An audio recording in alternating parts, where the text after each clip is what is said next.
कांग्रेस सांसद को निमंत्रण देले बीजेपी सांसद तथा बॉलीवुड अभिनेत्री कंगना राणावत।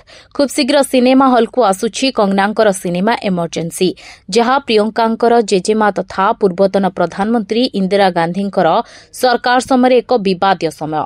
तेणु ए सिनेमा को देखा प्रियंका को प्रस्ताव देइछंती कंगना।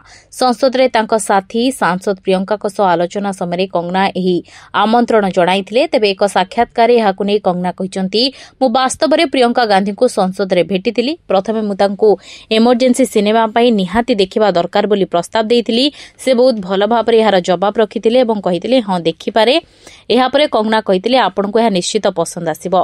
तेबे कहि रखुछु आसंता 17 तारिख रे सिनेमा हॉल को आसीबाकू जाउछि सिनेमा इमरजेंसी, जार लेखक एवं निर्देशक उभय कंगना रहितिबा बेले मुख्य चरित्र पूर्वतन प्रधानमंत्री इंदिरा गांधी चरित्र रे नजर आसिबे कंगना राणावत।